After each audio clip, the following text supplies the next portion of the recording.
안녕하십니까. 한문 강사 최규백입니다. 요즘같이 어려운 시대에 엄중할 때 어떻게 건강히 잘 지내고 계신지요? 지금 보면 우리가 만군 휴상이라고도 했습니다. 만휘군상이라고 이렇게 또 표현도 하죠.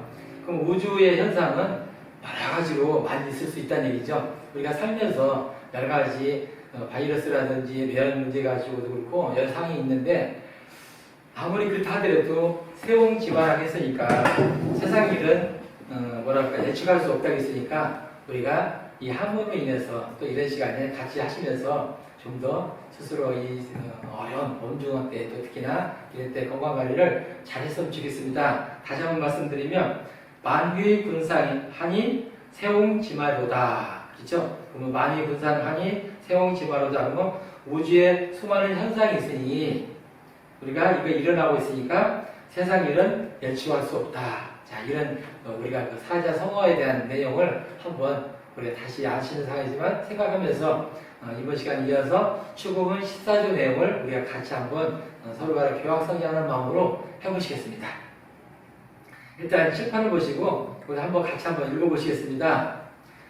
춘수 만사택하고 하운 다기봉이로다. 됐죠? 춘수 만사택하고 하운 다기봉이로다. 그러면 춘자는 이거 아시는 같이 봄춘 그러죠? 봄춘자도 석삼자가 이런 개념으로 써주셔야 돼요. 그리고 이것은 이렇게 여기에서 시작하는 거고요. 꼭 뭐 규칙은 아닌데 이런 나름대로 또 쓰는 규칙이 있으니까 우리가 쓰실 때도 규칙을 지켜주시면 좋겠어요. 자, 이런 식으로 석삼자. 석삼자도 하늘과 사물과 땅을 표현하기 때문에 얘가 제일 크고 그 다음 크고 세 번째 크고 이런 크기로 해서 우리가 의미가 있으니까 우리 한문을 하시는 분들은 멋있게 이렇게 했으면 좋겠어요. 그 다음에 봄춘 그리고 물수자 아시죠? 물수는 이렇게 삼수변으로 이렇게 표현되죠. 얼음을 표현할 때는 두 개만 접 찍으면 얼음이 얼었다 해서 두 개만 하면 얼음빙 할 때 이렇게 표현하고 물수는 이렇게 단독을 쓸 때는 이렇게 쓰지만 다른 한자와 형성자가 될 때는 이렇게 물수변을 해서 삼수 점 세 개가 물이 튀겠다 해서 이렇게 하고 있는 거 아시죠? 그래 차음마 이것도 찬다는 것도 찼다는 얘기예요. 꽉 찼다는 얘기예요. 이때 물이 찼다는 얘기이기 때문에 이것도 삼수변이 들어가 있습니다. 그 다음에 넉사자 아시죠? 우리 넉사자 같은 경우도 보면 이런 글자가 있죠. 이렇게 되면 간혹 보면 이렇게 납작하게 써 있는데 우리 그물망이라는 표현을 하시죠. 그물망 이렇게 표현하는데 이 넉사자를 갖다가 우리가 뭐랄까 좀 무슨 소리냐 이게 넉사자냐 이렇게 표현하는데 이거 넉사자지만 요거는 그물망 표현이에요. 하고 같은 표현이에요. 나갈 수가 없다는 얘기, 빠져나갈 수가 없다는 얘기죠. 그물 개념 아시죠? 그런 개념인데 일단 넉사자를 넓게 쓰면 이게 넉사자 얇게 해서 위에 대부분 머리로 써야 되는데 그물망자가 이렇게 써진 것은 그물망자니까 우리가 이런 경우도 같이 간과했으면 좋겠습니다. 그 다음에 이제 모택자고요. 이것도 이제 삼수변이 들어가 있네. 그렇죠? 물에 관계됐으니까 다 들어간 거 아시죠? 그 다음에 여름 하자가 있죠. 여름하, 그 다음에 구름문자도 비우자죠. 비우자가 있고, 그 다음에 말을 다, 그 다음에 기할기, 봉우리 봉, 이렇게 돼 있어요. 자, 이런 글자들을 우리가 같이 보시면서 보면, 뭐랄까, 좀, 구름문자 같은 경우가, 자, 이런 식으로 된 글자가 좀 있어요. 작을 요자인데, 우리가 쓸 때는 구름문자하고 조금 달리 좀 쓰셔야 돼요. 구름문자는 보시겠죠. 이렇게 해서 이렇게 들어갔으니까 요 글자하고. 자, 우리가 다 아시는 사항이지만은 이런 글자까지도 우리가 세밀하게 봤으면 좋겠어요. 자, 마늘 다자를 하나 보시면, 마늘 다자 같은 경우도 보면, 여기에 사람인 편이 들어가면, 뜻이 틀려져요. 마늘 다자 같은 경우도 보면, 어디 있어요? 여기 마늘 다자 있는 거 보면 여기다가 사람인 편이 이렇게 들어가면, 사람이 많은데, 사람이 많다 이런 개념이 되지만, 사치할 치자가 돼요. 이런 경우는. 그러니까 말하자면 뭐든지 많아지면 사치하게 된다. 이런 개념이 되죠. 그래서 많은 양을 갖고 있는 것보다 어차피 나한테 필요한 양만 있으면 나머지는 금전적이 됐든 물건이 됐든 남한테 베푸는 마음도 좋겠다. 이런 개념이어서 한자로 한번 생각해 보실 수가 있겠습니다. 자, 일단은 한번 읽어보시고 우리가 뜻을 같이 한번 해보시게요. 춘수 만사택하고 하운 다기봉이로다. 그러면 뜻을 보시면 여기도 써있는데요. 봄의 물은 사방의 못에 가득 차고, 그죠? 봄의 물은 사방의 못에, 사방을 갖다가 이제 넉숫자로 표현했어요. 이거는 여러 곳이라는 얘기겠죠? 동서남북이니까 사방에 표현되겠죠? 사방의 못에 가득 차고, 그랬어요. 봄의 물은, 그 다음에 여름의 구름은 기이한 봉우리가 많도다. 기이한 봉우리가 많도다. 자, 그러면 이 뜻을 가만히 생각해 보시면, 이제 아시는같이 이런 우리가 사자 성어 개념이 아니고 이게 추구문 한시죠. 어느 한학자분이 산에서 딱 봤을 때 이런 개념을 한 건데, 봄의 물은 여기저기가 많이 차 있다는 얘기예요. 봄에 이제 비가 많이 오기도 하죠. 여러 가지 개념에서 겨울을 지나고 나니까 생동을 해야 되기 때문에 만물한테 많이 배포되야 되기 때문에 일단 날씨 개념도 그런 개념을 가죠. 물이 많이 찼다는 얘기예요. 여기저기에 물이 많이 있고 은근하게 있으면서도 만물이 생송하도록 잘 이렇게 좀 도와주겠다는 개념도 되는데, 그렇게 하고 여름의 구름은 기이한 봉우리가 많도다.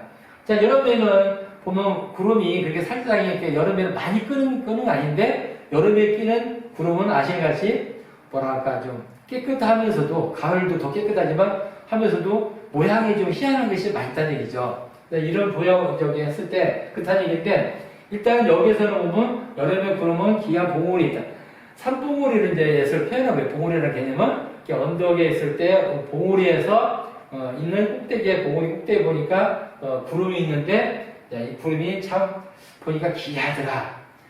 이분 같은 경우는 이 시를 지면서 굉장히 좀 정서적이면서도 생각이 많이 있는 분들, 대부분이 그런 분들이지만, 그쵸? 이런 게 보면, 봄의 물은 사방의 못에 가득 차고, 뭐 당연한 거고, 그냥 지나갈 수 있는데, 이분은 이것을 굉장히, 좋게 본 거예요. 그 다음에, 여름의 구름은 기이한 봉우리가 많구나. 그냥 봉우리에 많이 떠있다. 이렇게 할 수도 있는데, 기이하다. 이렇게 표현하는 거 보면, 이분도, 시에 대해서 좀 더 깊이 있게 표현할 수 있는 것 같아요.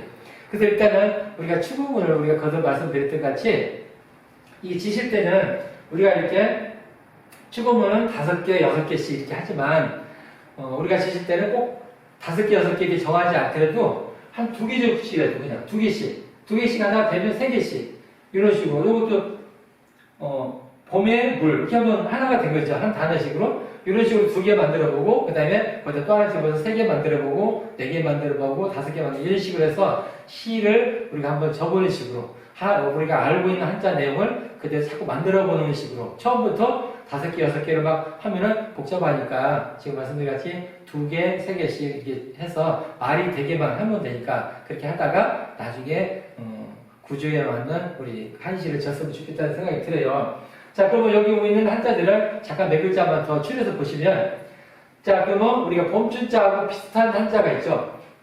봄춘자하고 비슷한 한자, 혼돈할 수 있는 한자인데, 급수에서 5급 정도 해서 출제되는 간혹 있더라고요. 보니까, 봄춘자는 초전에 말씀드린 같이 석삼자 이렇게 들어가서 되는 거고, 이거는 향기는 벼화죠.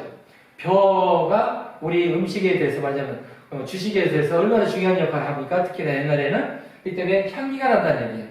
벼의 향기를 얘기한 거죠. 벼와 자가 있고, 근데 해자가 있어요. 그러면 향기가 난다. 결국은 벼는 해가 잘 쪄서 잘 크게끔 해주면 벼가 정말 맛있게 잘 익어서 향기나게 익는다. 그런 개념을 볼 수 있고, 자, 볼건자 볼 수가 있고, 이건 눈목자가 있어요. 본다 하기 때문에 눈목자가 있고, 이것도 볼감자도 본다 하니까 눈목자가 있어요. 항상 본다든지 아시는같이 부수자, 우리가 214자 내용을 거기에 있는 건 그 한자에서 부수의 뜻을 이루기 때문에 이렇게 부수가 들어가면은 그 한자의 뜻을 우리가 보실 수가 있어요. 그래서 여기서 보시같이 본다 하니까 눈목자 들어있고, 그래도 볼가나 하니까 눈목자가 들어있어요. 그래서 이런 거를 우리가 다시 간과해서 보시면 좋을 것 같아요. 거듭 말씀드리지만, 이건 무슨 자다. 이거보다는, 이 문자는 무슨 자와 같이 형성자가 돼서 이렇게 됐구나. 이렇게 하시면서 보시면 좋겠어요. 하을 추자도 우리가 여기서 같이 보시면, 벼화자하고 불화자가 같이 돼 있죠. 그쵸? 뭐, 가을에 이제 벼를 드리니까 또 이 개념도 되고, 근데 겨울 동도 보시같이, 얼음이니까, 추우니까, 얼음 밑자가 이렇게 들어간 것도 아실 수가 있고요. 자, 만자도 보면 눈목자가 있어 어둡다 이런 표현이 있어요. 속일만. 그다음에 가리택자도 제방돼 있는 것도 보실 수가 있고, 요거만 보면 옆불력이하고 연모택이에요. 옆불력, 연모택. 자, 요것도 보실 수가 있어요. 자, 요것도 보면 우리가 조금 전에 말씀드린 같이 좀 뭐랄까 좀 생각을 해볼 수가 있는 거예요. 그물망 글자 같은 경우도 요거 있는 것도 같이 근데 엿본다는 것도 조심해야 된다는 개념이 있는 거예요. 그 다음에 지금 말씀드린 그대로 여기에서 사람배에 들어가면 사치할 치자가 된다는 얘기죠. 마늘 따자 지금 말씀드렸죠. 그 다음에 이것도 신방배에 들어가니까 기할기. 자, 이런 식으로 마음심자라든지 이런 글자가 들어가면 그 뜻이 부수자와 같이 가는 것을 우리가 같이 보실 수가 있어요. 그 다음에 이것도 끌봉자 아시겠고, 또 밭들봉자하고 끌봉자하고 비슷해요. 요 차이만 있는 거고, 잘 보시면 좋을 것 같아요. 일단은 이런 식으로 우리가 추구문을 보시면서 시도 지어보시지만은 일단 한자를 좀 더 세밀하고 좀 더 혼돈할 수 있는 한자, 유의자 같은 것을 같이 보시면서 하시면 좋을 것 같아요. 자, 그러면 우리가 13주도 한번 내용을 같이 한번 읽어보시고 오늘 내용을 한번 마치도록 하겠습니다. 한번 같이 읽어보시겠습니다. 춘수 만사택하고 하운 닭이봉이로다. 봄의 물은 사방의 모세, 사방의 연못에 이거죠. 사방의 못에 가득 차 있고 여름의 구름은 기한 봉우리가 많이 있구나 그랬어요. 봄의 물은 사방의 못에 가득 차고 여름의 구름은 기한 봉우리가 많도다. 그래서 이런 식으로 되기 때문에 우리가 추구물을 좀 뭐랄까 꼭 다친다는 것보다는 저희 말씀드렸지 두 글자, 세 글자, 네 글자 이렇게 해서 5글자, 6글자 정도까지 이렇게 해보시면 좋을 것 같아요. 일단요, 우리가 13주 하셨으니까 가능하시면 지금 제가 듣기로는 몇 분은 이거를 동영상으로 자꾸 보시면서 메모를 해놓으셔가지고 지금 12주까지 다 써놓으셨다는 분도 계세요. 너무 좋으세요. 어차피 그러셔야 돼요. 내가 내 마음을 성찰해야 되기 때문에 한번 아무리 화상으로 이렇게 보는 거지만은 그냥 보면 끝나죠. 그렇지만은 그분들은 얘기 들어보면 여러 번 보셨다 그래요. 내용을 잘 모르니까 자, 여러 번 보니까 그 수요로 있구나 하고 다시 알게 되고 뜻풀이가 다시 된다고 하실 때 너무 감사해요. 그래서 그렇게 하셔야 되기 때문에 여러분들도 좀 가능하시면 제가 부탁드린 것은 그 전의 내용도 한번 훑어보시고 그리고 혹시 기록 안 하셨으면 지금부터라도 좀 기록하시면서 또 기록이 늦었다든지 하면 또 다시 보시면 되니까 글씨라서 가능하시면 이 한자로 인해서 우리가 스스로를 이렇게 엄정할 때에 잘 건강할 수 있는, 성찰할 수 있는 기회가 됐으면 좋겠습니다. 처음 시작하면서 말씀드렸던 만일분상하니 세옹지마로다.